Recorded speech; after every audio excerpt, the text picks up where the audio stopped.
जय हिंद दोस्तों, वंदे मातरम। स्वागत है आपका आपके अपने YouTube channel SEA learning app पर, जिस पर आज हम 10वीं क्लास के लिए मैथ्स के इंपॉर्टेंट क्वेश्चन की सीरीज चलाने जा रहे हैं, जिसमें हम 10वीं क्लास में अभी 2024 में मैथ्स के जो इंपॉर्टेंट क्वेश्चन आने वाले हैं उनको हम इस चैनल पर कंप्लीट करने वाले हैं। तो देखते हैं हम टोटल जो NCERT बुक है अपनी मैथ्स की। और ध्यान रखना, यहाँ क्लास MP बोर्ड के लिए स्पेशल है ही सही, पर बाकी अदर बोर्ड में भी इम्पोर्टेंट रहने वाली है। तो देखते हैं हम टोटल चैप्टर कितना है। पहला चैप्टर है वास्तविक संख्या, जिसका मतलब क्या है, रियल नंबर। सेकंड क्या है, बहुपद, पॉलीगन्स। और दो चर वाले रैखिक समीकरण, है ना, linear equation by two variable, द्विघात समीकरण, क्वाड्रेटिक इक्वेशन, समांतर श्रेणियां, AP अरिथमेटिक प्रोग्रेशन। छठा चैप्टर अपना कौन सा रहने वाला है, त्रिभुज। और सातवें चैप्टर की अगर बात करें तो कौन सा है, निर्देशांक ज्यामिति, जिसको क्या बोलते हैं, कोऑर्डिनेट जियोमेट्री। त्रिकोणमिति, ट्रिग्नोमेट्री, ये त्रिकोणमिति के अनुप्रयोग, एप्लीकेशन ऑफ ट्रिग्नोमेट्री। 10वां चैप्टर कौन सा है, सर्कल। और 11वां चैप्टर कौन सा है अपना, वृत्तों से संबंधित क्षेत्रफल, है ना, एरिया रिलेटेड सर्कल।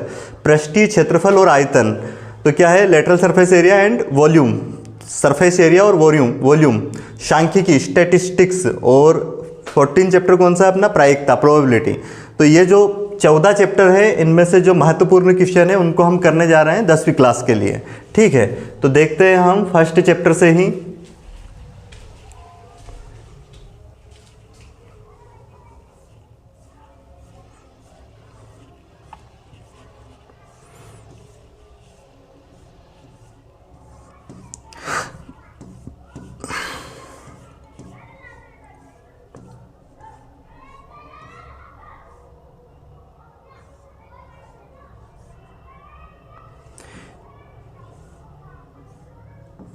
ये जो क्वेश्चन है उदाहरण 4 आपको दिखाई दे रहा होगा। इसमें क्या है, 6, 72 और 120 का अभाज्य गुणनखंड विधि द्वारा HCF और LCM ज्ञात करना है।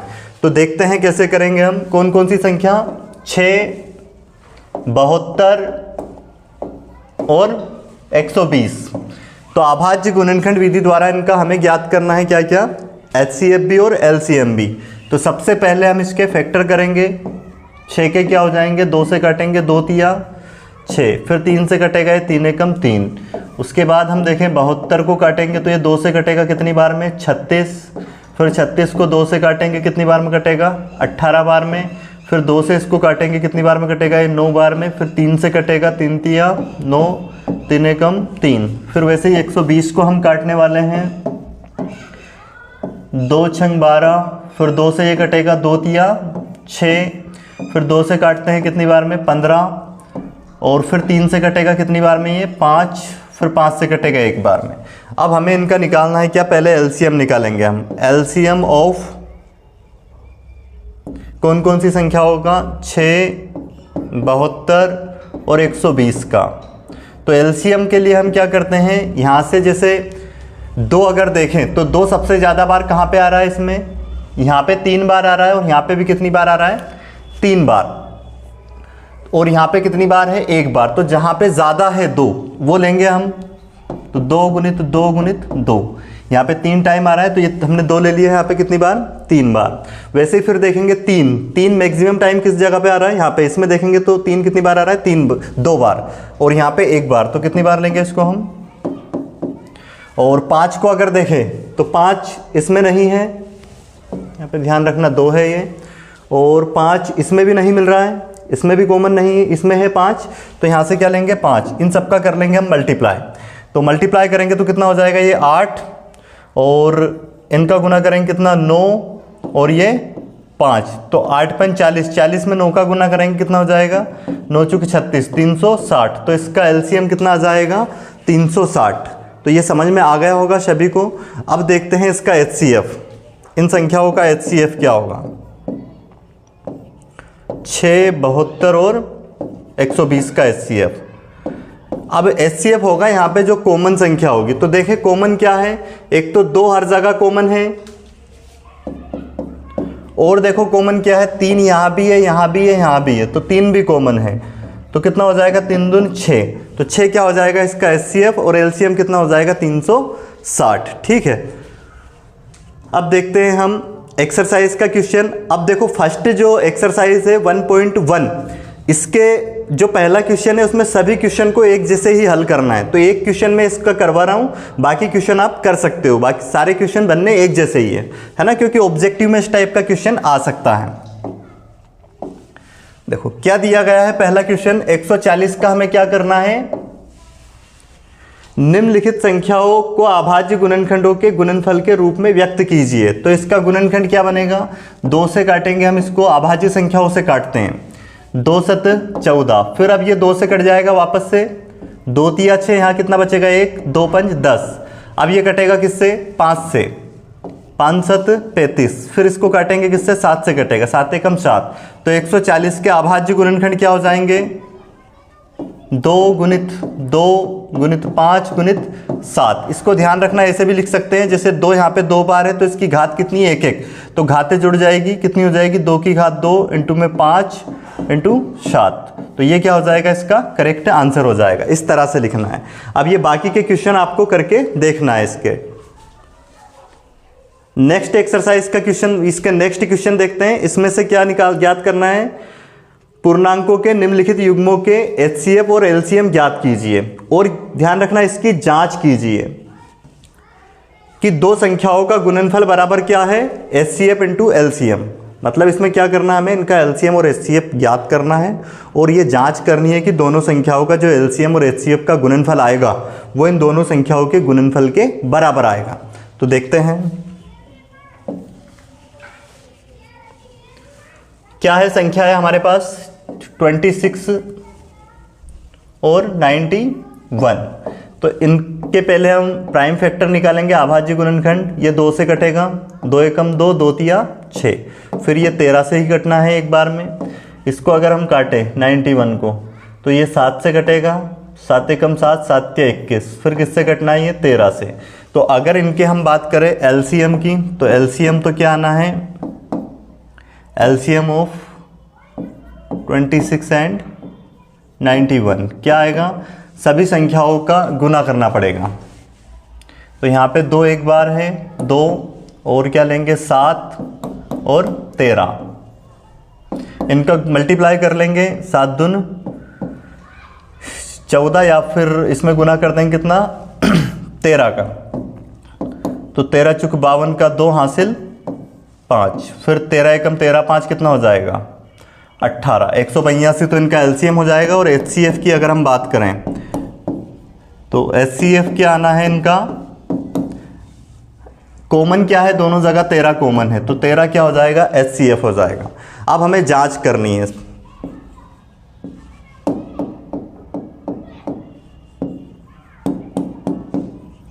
जांच कैसे करेंगे, एलसीएम इंटू एचसीएफ बराबर क्या आना चाहिए, दोनों संख्याओं का गुणनफल, number first into number second, n1 into n2। हमने n1 पहली संख्या को मान लिया है, n2 दूसरी संख्या को। दोनों संख्याओं का गुणनफल किसके बराबर आना चाहिए, एलसीएम और एचसीएफ के। तो ये चेक करते हैं हम, एलसीएम कितना आया है 182 इंटू में एचसीएफ कितना आया 13, बराबर दोनों संख्याएं क्या क्या है हमारे पास 26 और 91। तो इनका गुना करेंगे, 13 दून 26 का 6 हासिल कितना है 2, फिर 13 91, 13 8 कितना होता है 104, 104 और 2 कितना हो जाएगा 106, फिर हासिल कितना 10, 13 एकम 13 और 10 कितना हो जाएगा 23 66। तो इनका भी गुना करेंगे तो क्या आना है 23 66 आना है। तो ये हो गई क्या जांच। तो ये दोनों अगर बराबर आ जाते हैं, इसका मतलब हमने एलसीएम और एचसीएफ सही निकाला है। तो ये समझ में आ गया होगा आपको कैसे करना है। अगला क्वेश्चन भी सेम इसी टाइप से करना है, ठीक है।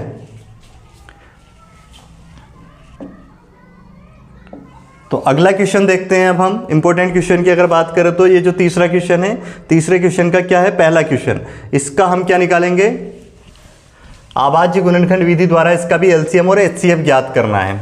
कौन कौन सी संख्याओं का, 12 15 और 21। 12 को हम किससे 2 से काटेंगे, 2 छंग 12, फिर 2 तिया 6, 3 एकम 3।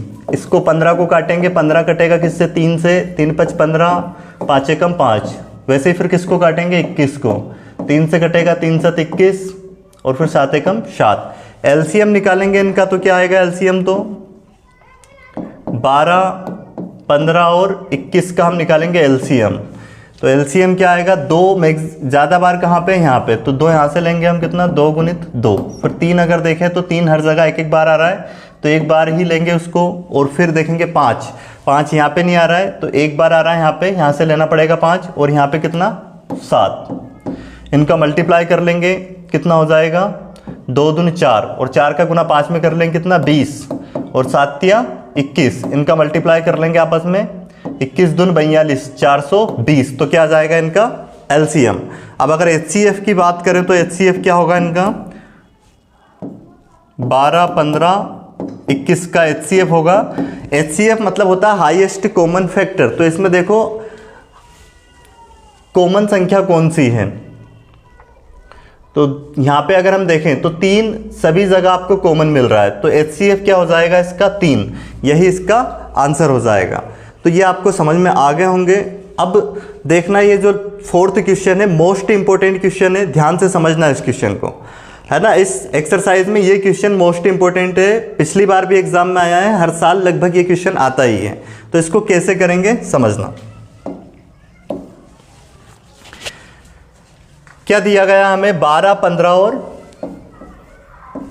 नहीं, क्वेश्चन क्या है एचसीएफ क्या दिया है, 2 संख्या है इनका। सबसे पहले यहां पे लिखेंगे दिया है, गिवन दैट। क्या दिया गया है एचसीएफ, कौन कौन सी संख्या, 306 और 657 का एचसीएफ हमें दिया है 9। और वैसे ही क्या दिया है एलसीएम, 306 और 657 का एलसीएम हमें ज्ञात करना है, दिया नहीं है एचसीएफ। ये हमें एलसीएम इसका ज्ञात करना है, एचसीएफ दिया है और एलसीएम ज्ञात करना है, ये क्वेश्चन मार्क लगा दिया। अब हम जानते हैं, क्या जानते हैं, हम जानते हैं एलसीएम इंटू एचसीएफ। चूंकि क्या होता है एलसीएम इंटू एचसीएफ बराबर होता है पहली संख्या इंटू दूसरी संख्या। तो एलसीएम हमें ज्ञात करना है और एचसीएफ हमें कितना दिया 9, वो रख देंगे यहाँ पे।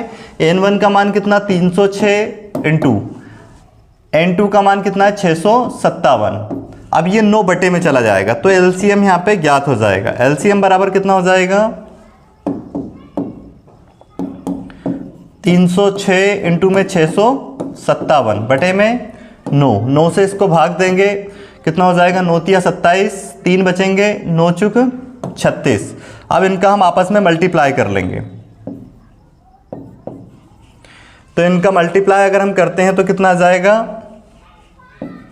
22 238। इनको मल्टीप्लाई कर लेना आप बटे में, हाँ यही संख्या आ जाएगी। देख लेते हैं मल्टीप्लाई करके।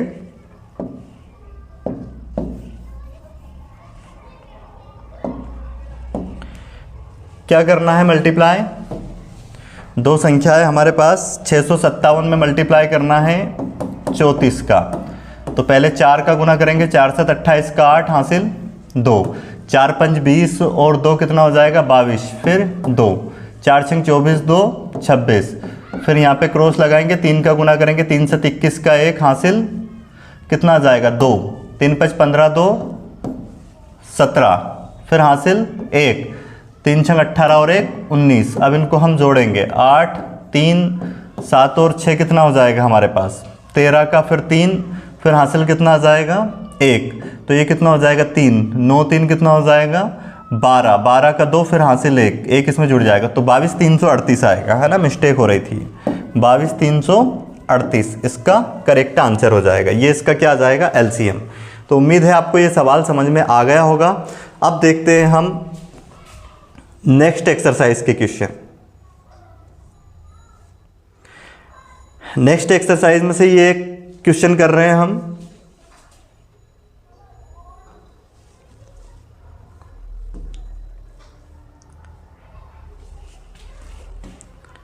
क्या है क्वेश्चन, √3 एक अपरिमेय संख्या है, ये हमें सिद्ध करना है। क्या सिद्ध करना है कि √3 एक अपरिमेय संख्या है। तो ध्यान से समझना इस क्वेश्चन को आप। जो हमें दिया है हम उसका उल्टा मानेंगे पहले, कि माना √3 एक अपरिमेय संख्या है। उल्टा मानेंगे, अपरिमेय सिद्ध करना है तो इसको हम परिमेय मानेंगे, एक परिमेय संख्या है।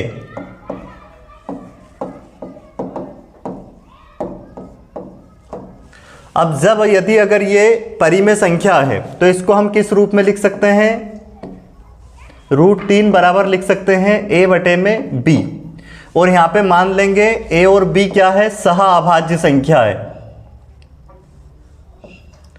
जहां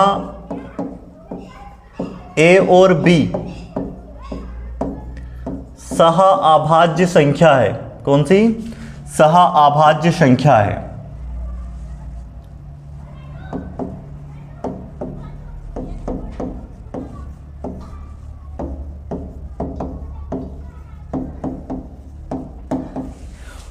सह अभाज्य संख्या का मतलब क्या होता है, जैसे यहां पे अगर हम बात करें 2 और 3, अब इनमें एक को छोड़ के बाकी कुछ कॉमन नहीं होना चाहिए। अगर हम बात करें 4 और 8 तो ये सह अभाज्य संख्या नहीं है, क्योंकि इसमें और इसमें 2 कॉमन है, इसमें कुछ भी कॉमन नहीं है, बस एक तो सभी संख्या में कॉमन रहेगा ही सही, एक को छोड़कर कोई दूसरी संख्या उनमें कॉमन नहीं होनी चाहिए, तो वो संख्या कहलाती है सह अभाज्य संख्या, को प्राइम नंबर। तो ये क्या है, दोनों को प्राइम नंबर है। वैसे हमने a और b को क्या माना है, यहाँ पे सह अभाज्य संख्याएं हैं ये।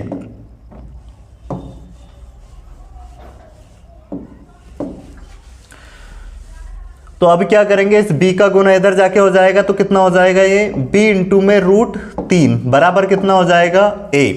इसके बाद करेंगे हम दोनों पक्षों का वर्ग, दोनों पक्षों का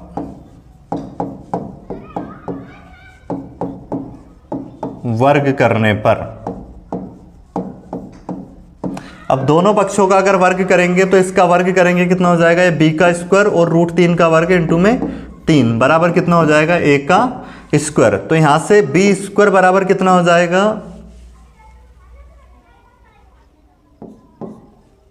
a का स्क्वायर बटे में 3।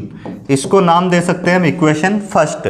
अब यहां पे ध्यान देना, यदि किसी संख्या का वर्ग ये 3 से विभाजित है तो ध्यान रखना वो संख्या भी क्या होगी, 3 से विभाजित होगी। तो यहां पे हम लिखेंगे अतः a का स्क्वायर 3 से विभाजित है,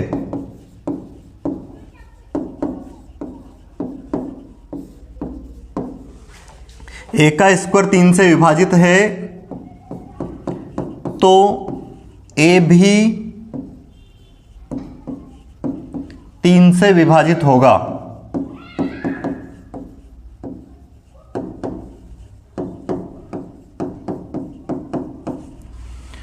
अब देखो a भी अगर 3 से विभाजित होगा तो ये कुछ न कुछ भागफल में हमें देगा, जिसको हमने मान लिया है क्या है होगा वो c, जो हमें भागफल में मिलेगा। तो इसका गुना इधर करेंगे तो हम a बराबर कितना हो जाएगा, 3c। अब दोनों पक्षों का फिर से वर्ग करेंगे, दोनों पक्षों का वर्ग करने पर, तो दोनों पक्षों का वर्ग करेंगे तो क्या हो जाएगा, ये a का स्क्वायर बराबर 3 का वर्ग 9 c का स्क्वायर। अब यहां से ध्यान रखना a का स्क्वायर का मान हम रख देंगे इधर लाके, कितना रख देंगे, a स्क्वायर का मान कितना है, b स्क्वायर 3, तो इसकी जगह पे हम रख देंगे b का वर्ग इंटू में 3, और बराबर कितना लिखेंगे यहाँ पे 9c का स्क्वायर। तो यहाँ पे ध्यान रखना 3 से ये 9 कटेगा कितनी बार में, 3 बार में, और c स्क्वायर बराबर कितना मिल जाएगा यहाँ से, b का स्क्वायर बटे में 3। तो यहाँ पे भी ध्यान रखना हम क्या लिखेंगे कि जो b का स्क्वायर अगर 3 से विभाजित हो रहा है, इसका मतलब b भी क्या होगा, 3 से विभाजित होगा। तो यहाँ पे हम लिखेंगे अतः b का वर्ग 3 से विभाजित है,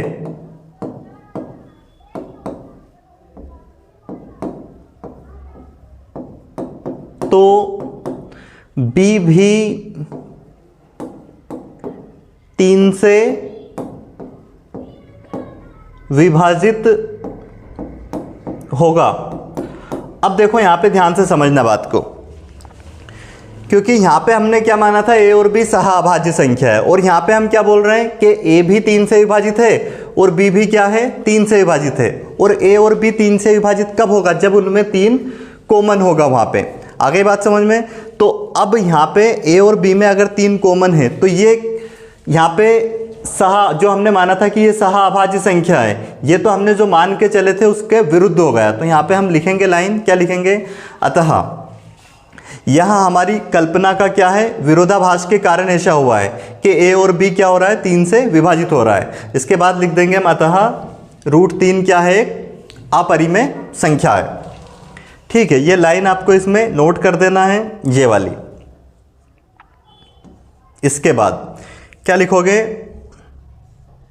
ए और बी कम से कम एक उभयनिष्ठ गुणनखंड मिला हमें क्या, 3। क्या लाइन लिखना है इसके बाद, यहां पे ध्यान से समझ लेना, ये वाली। हमें यहां विरोधाभास, देखो ये जो हमें ए और बी में एक गुणनखंड उभयनिष्ठ क्या मिला है, 3, क्योंकि 3 से वो तभी तो कटेगा जब उसमें 3 कॉमन होगा, उभयनिष्ठ गुणनखंड होगा।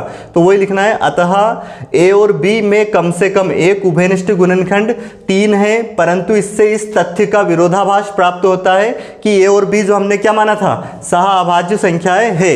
और हमें यहाँ विरोधाभास काय के कारण प्राप्त हुआ है, हमें यहाँ विरोधाभास अपनी त्रुटिपूर्ण कल्पना के कारण प्राप्त हुआ है। क्या कल्पना कर ली थी हमने कि √3 एक परिमेय संख्या है ना, ये हमने एक त्रुटिपूर्ण कल्पना की थी, तो इसलिए ये विरोधाभास प्राप्त हुआ है। अतः हम यहां निष्कर्ष निकालते हैं कि √3 एक क्या है, अपरिमेय संख्या है। तो इसके बाद आपको ये नोट कर देना है, ठीक है।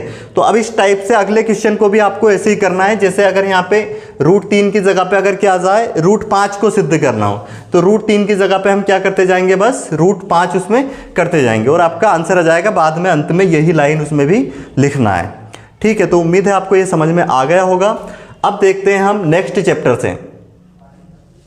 इस चैप्टर में आपको ये क्वेश्चन जो मैंने करवाए हैं, इस टाइप के क्वेश्चन कंप्लीट करने हैं। नेक्स्ट चैप्टर है हमारे पास क्या, बहुपद।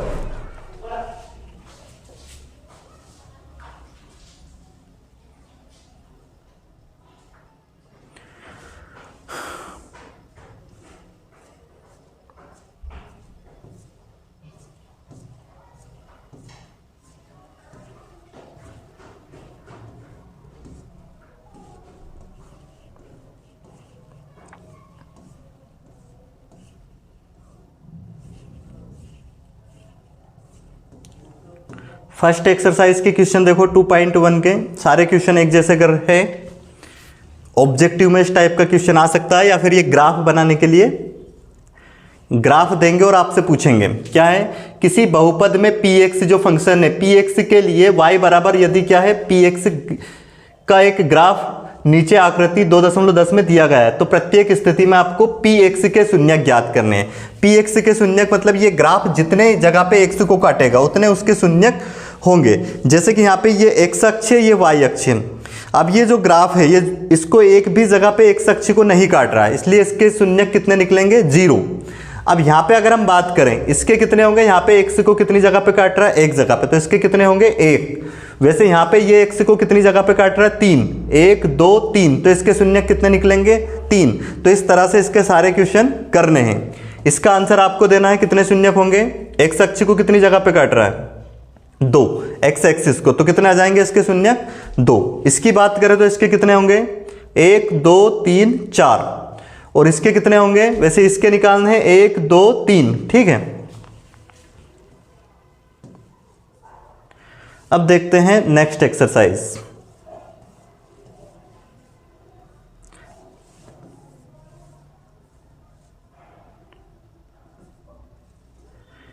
ये क्वेश्चन, ये जो एग्जाम्पल दिया है सेकंड मोस्ट इंपोर्टेंट क्वेश्चन है। द्विघात बहुपद x² + 7x + 10 के शून्यक ज्ञात कीजिए और शून्यकों तथा गुणांकों के बीच संबंध की सत्यता की जांच कीजिए। तो आइए करते हैं इस क्वेश्चन को हम।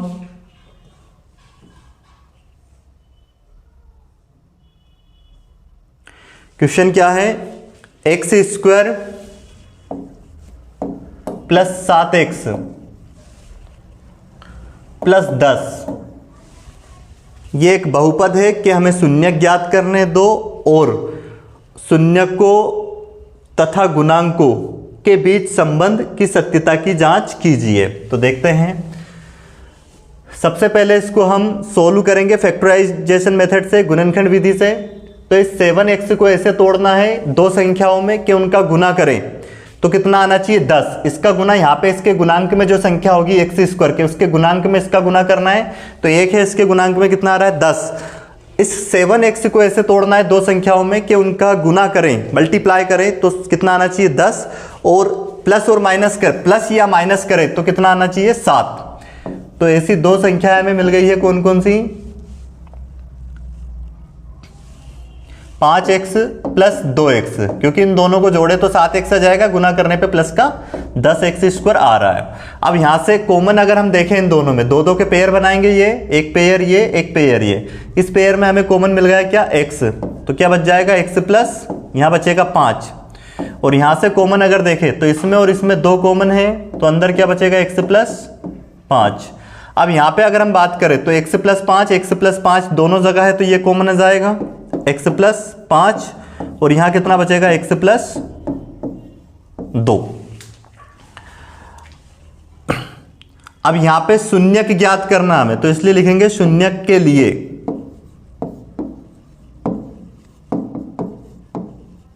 फोर जीरोज, इसके बराबर क्या लगा देंगे x प्लस 5 इंटू में x प्लस 2 बराबर रखेंगे 0। एक बार इसके बराबर 0, x प्लस 5 बराबर 0 रखेंगे तो x बराबर क्या आ जाएगा माइनस का 5, और एक बार x प्लस 2 के बराबर 0 रखेंगे तो x बराबर क्या आ जाएगा, ये उधर जाके माइनस का 2 हो जाएगा। तो ये दो हमें शून्यक मिल गए हैं, एक तो क्या आ गया माइनस का 5 जो कि अल्फा का मान होगा, और बीटा का मान क्या जाएगा माइनस का 2। अल्फा और बीटा हम उसके क्या मानते हैं शून्यक। तो हमें क्या ज्ञात करनी है, उनके शून्यांकों तथा गुणांकों के बीच क्या ज्ञात करना है, संबंध बताना है, संबंध की जांच करना है। तो इस सवाल में मैं जांच करवा रहा हूं, बाकी में फिर आपको ही करना है जो इसके सवाल हम करेंगे, सत्यता की जांच।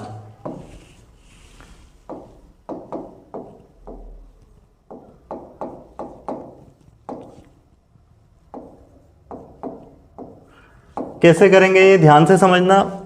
देखो अल्फा और बीटा हमने इसके शून्यक माने हैं, तो पहले अल्फा प्लस बीटा बराबर ये क्या, अल्फा प्लस बीटा इनका योग होता है, अल्फा प्लस बीटा दोनों शून्यकों का योग। इसका फार्मूला होता है माइनस का b बटे में a। अब यहाँ पे अल्फा का मान क्या हमारे पास माइनस का 5, ये दोनों बराबर आना चाहिए, इस फार्मूले में मान रखें यहाँ से डायरेक्ट, और इनको शून्यकों को अलग से हम जोड़ें तो ये दोनों क्या आना चाहिए, इक्वल आना चाहिए, क्योंकि इससे भी दोनों का योग आएगा शून्यकों का, और ये डायरेक्ट उसका सम निकालने का, योग निकालने का फार्मूला होता है। अगर ये दोनों बराबर आता है तो इसका मतलब सही है, वैसे ही गुणनफल बराबर आना चाहिए। तो ये माइनस का 5 है इसका मान, और ये प्लस बीटा का मान माइनस का 2 है, और यहाँ पे माइनस b का मान कितना रखेंगे, ये इसके गुने में जो होता है वो a का मान होता है, इसके गुने में किसका मान है b का, x के, x स्क्वायर के गुणांक में जो मान होगा वो a का मान होगा, और x के गुने में जो मान होगा वो b का होगा, और ये कांस्टेंट c की वैल्यू होगी। ठीक है, तो यहाँ पे b का मान कितना है 7 प्लस का, तो यहाँ चिन्ह माइनस का है, और बटे में a का मान कितना है 1, माइनस का 5, ये प्लस का गुना माइनस में होगा माइनस का 2, इधर माइनस का 7। अब इधर भी देखो माइनस का 7 हो गया है, और इधर भी माइनस का 7, इसका मतलब ये तो बराबर आ रहा है दोनों तरफ से। वैसे ही अब देखेंगे क्या, अल्फा इंटू बीटा बराबर फार्मूला होता है c बटे में a। तो इसमें भी मान रख के चेक करते हैं। अल्फा का मान कितना है हमारे पास माइनस का 5, और बीटा का मान कितना है माइनस का 2, बराबर c का मान कितना है वहाँ पे 10, और a का मान कितना है 1, उससे भाग देंगे तो ये कितना हो जाएगा माइनस माइनस, माइनस का गुना माइनस में होगा तो प्लस का 10, और इधर भी प्लस का 10, ये बराबर आ गया है ना। तो ये हो गई सत्यता की जांच, इस तरह से हमें इसकी जांच करनी है। ठीक है, अब देखते हैं इसी टाइप से एक्सरसाइज का क्वेश्चन हम एक, वैसे ये क्वेश्चन भी करना है, मोस्ट इंपोर्टेंट क्वेश्चन है ये भी, कई बार एग्जामों में पूछा जा चुका है। एक्स स्क्वायर माइनस 3 के शून्यक ज्ञात कीजिए, है ना। अब इसके शून्यक ज्ञात करने और सत्यता की जांच कैसे करनी है बता ही दिया आपको। तो मेन क्वेश्चन आता है शून्यक ज्ञात करने के लिए। 2 नंबर में क्वेश्चन अगर पूछेंगे तो सिर्फ इसके क्या पूछेंगे आपसे, शून्यक, जीरोस। तो कैसे निकालेंगे वो देखो, एक्स स्क्वायर माइनस 3 के शून्यक ज्ञात हमें करने हैं। तो इसको ध्यान रखना, इस 3 को हम क्या लिख सकते हैं, इसको हम लिख सकते हैं √3 का वर्ग। और ये फार्मूला बन जाएगा, एक फार्मूला होता है, यहाँ पे लिख देंगे ब्रैकेट में हम चाहे तो, चूंकि a का वर्ग माइनस b का वर्ग बराबर होता है a प्लस बी और a माइनस बी। ये फार्मूले का यूज़ करके हम इसको क्या लिखेंगे, एक बार प्लस में लिखेंगे x प्लस √3 इंटू, एक बार माइनस में लिखेंगे x √3। अब हम लिखेंगे क्या, शून्यक के लिए, शून्यक के लिए इसके बराबर लगा देंगे 0, x प्लस √3 ब्रैकेट में x माइनस √3 बराबर लगा देंगे 0। तो एक बार इसके बराबर 0 लिखेंगे, x प्लस √3 बराबर 0, तो x बराबर क्या आ जाएगा, माइनस का √3। और एक बार इसके बराबर 0 रखेंगे, x माइनस √3 बराबर 0, तो x बराबर क्या आ जाएगा, ये उधर जाके √3। तो ये 2 शून्यक आ गए, क्या आ गए, एक तो माइनस √3 प्लस √3। तो इसका आंसर क्या होगा, प्लस माइनस √3, है ना। एक तो क्या आ जाएगा, प्लस का √3 माइनस का √3 दोनों आ रहा है। अब इसी तरह से देखते हैं अगला क्वेश्चन।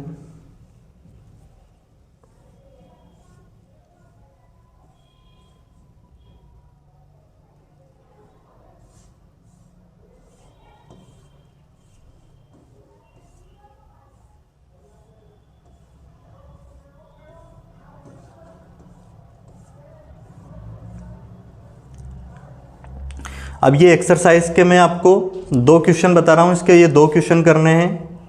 एक तो पहला, और ये कि अभी जो करवाया उसी टाइप से इसको करना है, पर बाकी क्वेश्चन सभी एक जैसे है ना, इनको करके देख सकते हैं आप। तो पहला क्वेश्चन मैं करवा रहा हूँ, इसका क्या दिया है, एक्स स्क्वायर माइनस का 2x और माइनस 8। इसका हमें क्या ज्ञात करना है, शून्यक ज्ञात करने और सत्यता की जांच करनी है। तो सत्यता की जांच कैसे करवाई थी वो आपको करना है। हालांकि एग्जाम में अगर 2 नंबर का क्वेश्चन आएगा इससे, तो ये सत्यता की जांच नहीं पूछी जाएगी, सिर्फ शून्यक पूछेंगे। तो कैसे निकालेंगे वो, यहाँ पे इस माइनस 8 का गुना इसके गुणांक में करेंगे, कुछ नहीं है मतलब 1 है, तो माइनस का 8x स्क्वायर आएगा। अब इस 2x को ऐसे तोड़ना है कि गुना करने पे 8 आए और प्लस माइनस करने पे कितना आए, माइनस का 2x आए। तो ऐसी 2 संख्याएं कौन कौन सी है वो, माइनस का 4x और प्लस का 2x, क्योंकि माइनस के 4x में से प्लस का 2x घटाएंगे माइनस का 2x मिल जाएगा, और दोनों का गुना करने पे माइनस क्या हो जाएगा, माइनस 4 का गुना इसमें करेंगे माइनस का 8x स्क्वायर मिल जाएगा। ये आपस में गुना करेंगे तो ये माइनस 8 एज इट इज। यहाँ पे 2 का पेयर बनाएंगे, इसमें से एक x कॉमन आ जाएगा, क्या बचेगा, x माइनस का 4। और यहाँ से अगर हम 2 कॉमन ले प्लस का, तो यहाँ बचेगा x, इसको 2 गुणित 4 लिखेंगे तो 2 तो कॉमन आ गया, बचेगा क्या, माइनस का 4। अब यहाँ से हम x माइनस 4 कॉमन ले लेंगे, तो यहाँ पे क्या बच जाएगा, x और ये प्लस का 2। अब शून्यक के लिए क्या करेंगे, हम इसके बराबर में रखेंगे 0।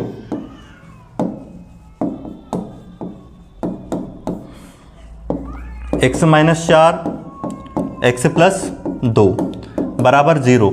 तो x माइनस 4 एक बार इसके बराबर 0 रखेंगे, तो x बराबर क्या आ जाएगा, 4, और x प्लस 2 एक बार इसके बराबर 0 रखेंगे, तो ये कितना आ जाएगा, माइनस का 2। ठीक है। अब इसमें देखो ये क्वेश्चन कैसे करेंगे, अभी जैसे करवाया था वैसे ही, ये समझ में आ गया होगा आपको। ठीक है, क्या दिया गया है, t का स्क्वायर माइनस 15 के शून्यक अगर ज्ञात करें, तो इसको क्या लिख सकते हैं हम, इसको तो एज इट इज टी का स्क्वायर, और इसको लिखेंगे √15 का वर्ग, क्योंकि √15 का वर्ग करेंगे तो रूट से रूट कैंसिल, वही आ जाएगा वापस। इसमें वापस से वही फार्मूला लगाएंगे हम, क्या होता है हम जानते हैं, a का वर्ग माइनस b का वर्ग बराबर, एक बार प्लस में इसको और एक बार इंटू में माइनस में लिखेंगे। अब यहाँ पे ये फार्मूला लगाते हैं तो क्या हो जाएगा, एक बार t प्लस रूट में 15 और एक क्या हो जाएगा, t माइनस रूट में 15। शून्यक के लिए क्या करेंगे, इसके बराबर 0 रखेंगे। शून्यक के लिए 4 zeros, इस t प्लस √15 और इंटू में टी माइनस √15 बराबर 0। एक बार इसके बराबर 0 रखेंगे, टी प्लस √15 के बराबर 0, तो टी बराबर क्या आएगा माइनस का √15। और एक बार इसके बराबर 0 रखेंगे हम, टी माइनस √15 बराबर 0, तो क्या हो जाएगा टी बराबर ये उधर जाके प्लस का √15, तो टी बराबर क्या आ जाएगा प्लस माइनस √15। तो उम्मीद है आपको ये समझ में आ गए होंगे। ठीक है,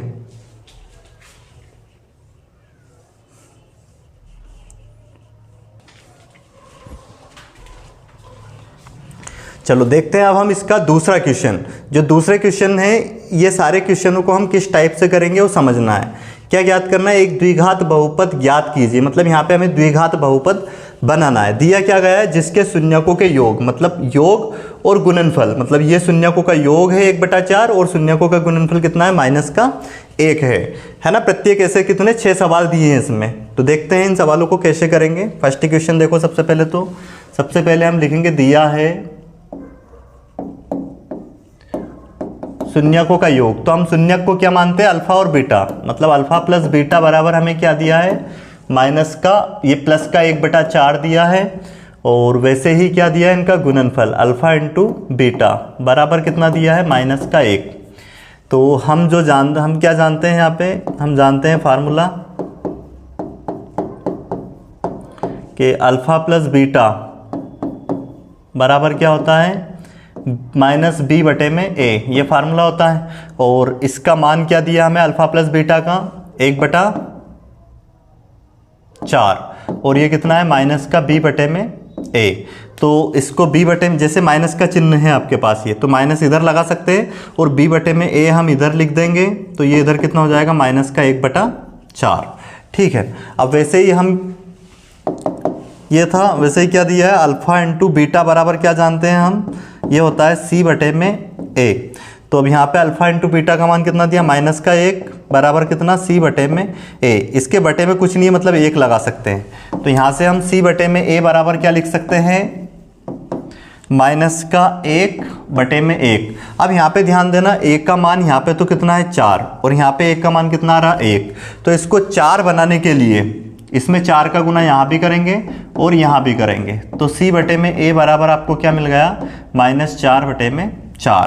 तो अब यहाँ से देखो आप, इनमें a b c का मान क्या मिला है, अतः आपको a का मान क्या प्राप्त हुआ 4, b का मान क्या प्राप्त होगा यहाँ से -1, और c का मान क्या मिल जाएगा आपको -4। ये सभी मानों को हम ये जो बहुपद होगा, बहुपद का जो मानक रूप है उसमें रख देंगे। क्या है होता है ax² + bx + c, इसमें मान रख देंगे। a का मान कितना रखेंगे 4, तो ये हो जाएगा 4x²। b का मान कितना रखेंगे -1, तो ये माइनस हो जाएगा -x, और c का मान रख देंगे -4।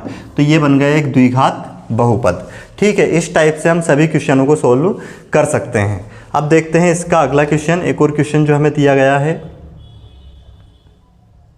वैसे इंपॉर्टेंट क्वेश्चन में अगर हम बात करें इसका, तो अगला ये देखते हैं क्वेश्चन नंबर कौन सा 4th।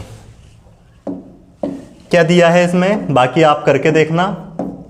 दिया है अल्फा प्लस बीटा बराबर कितना दिया 1, और अल्फा इंटू बीटा बराबर भी कितना दिया है 1। तो अब यहाँ से हम जानते हैं, क्या जानते हैं, अल्फा प्लस बीटा बराबर होता है -b/a। इसका मान कितना रखेंगे यहाँ पे 1, तो 1 बराबर कितना हो जाएगा -b/a। ये b/a इधर लिख देंगे, बराबर ये जो माइनस का चिन्ह है इधर लग जाएगा, इसको अपन पलट के उधर लिख सकते हैं। इसके बटे में कुछ नहीं है, मतलब 1 है। अब वैसे ही क्या, अल्फा इंटू बीटा बराबर कितना होता है c/a। इसका मान कितना दिया 1, और ये कितना c/a। तो यहाँ से अगर हम बात करें c/a बराबर कितना हो जाएगा 1/1। तो अब यहाँ पे a का मान यहाँ भी 1 है, और यहाँ भी अगर हम देखें तो a का मान 1 है, तो इसलिए यहाँ बैलेंस करने की ज़रूरत है नहीं, इनको डायरेक्ट मिल जाएगा हमें। अतः a का मान कितना हो गया 1, और b का मान भी कितना हो गया, b का मान हो जाएगा -1, और c का मान कितना हो जाएगा ये 1। अब ये सभी मानों को हम द्विघात समीकरण का, ये जो बहुपद का जो मानक रूप होता है standard form ax² + bx plus c इसमें रख देंगे। ए की जगह पे क्या रखेंगे 1, तो ये हो जाएगा एक्स स्क्वायर। बी की जगह पे रखेंगे -1, तो ये हो जाएगा -1 एक्स, और सी की जगह पे रखेंगे 1, तो कितना रख देंगे सी की जगह पे 1 प्लस का, ये बन जाएगा। तो ये हो जाएगा इसका द्विघात बहुपद। ठीक है, तो इस तरह से हम इन सवालों को भी कर सकते हैं। तो ये हमने आज की क्लास में फर्स्ट चैप्टर और सेकंड चैप्टर, 2 चैप्टर के मोस्ट इंपॉर्टेंट क्वेश्चन किए हैं, है ना। अब इन्हीं पर आधारित क्वेश्चन आने हैं, इन्हीं कॉन्सेप्ट पर आधारित। जरूरी नहीं कि आपको सेम डाटा ये मिल जाए, पर क्वेश्चन इसी टाइप के एग्जाम में मिलने हैं, तो आप इसी टाइप से ये कॉन्सेप्ट सीखना है ना। बाकी क्वेश्चनों को भी सोल्व कर सकते हो। अब यहाँ पे ये कुछ पॉइंट है, ये आपको पढ़ने हैं और याद रखने हैं, ताकि ये ऑब्जेक्टिव में भी आपको काम दे। कि अल्फा प्लस बीटा बराबर, फार्मूला याद रखोगे क्या होता है, -b बटे में, और अल्फा इंटू बीटा बराबर क्या होता है, c बटे में। ये द्विघात बहुपद जो होता है ax square plus bx plus c, जो कि मैंने यहाँ पे लिखा था, ये मानक रूप होता है इसका। ध्यान रखना, अगर 3 घात वाला बहुपद है तो उसके लिए alpha plus beta plus gamma बराबर क्या होता है, -b बटे में, और alpha into beta plus beta into alpha plus gamma into alpha बराबर क्या होता है, c बटे में, और alpha into beta into gamma बराबर -d बटे में होता है।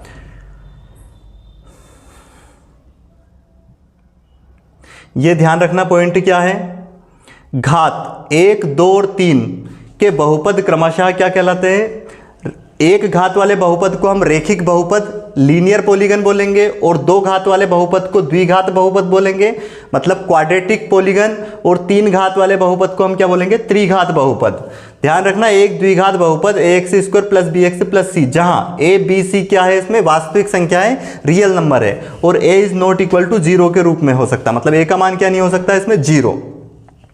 एक बहुपद px के शून्यक उन बिंदुओं के x निर्देशांक होते हैं जहां y बराबर क्या होता है, px का ग्राफ x अक्ष को प्रतिच्छेद करता है। ठीक है, जैसा कि हमने फर्स्ट एक्सरसाइज के क्वेश्चन किए थे सारे।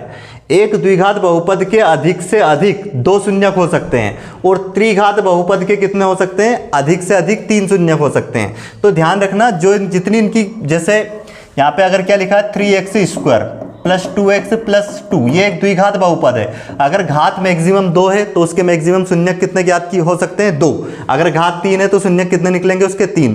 तो ये ऑब्जेक्टिव के लिए ये पॉइंट याद रखने हैं। ठीक है, अब नेक्स्ट क्लास में हम अगले 2 चैप्टर के इंपॉर्टेंट क्वेश्चन करने वाले हैं। तो इस सीरीज में हम कंप्लीट 10th क्लास के लिए इंपॉर्टेंट फार्मूला क्वेश्चन करने वाले हैं, और एक क्लास लेके आऊँगा जिसमें सारे ऑब्जेक्टिव भी हम जो IMP ऑब्जेक्टिव है जो अभी तक एग्जाम में आ चुके हैं वो सारे कर पाएंगे। ठीक है, वीडियो को अंत तक देखने के लिए धन्यवाद।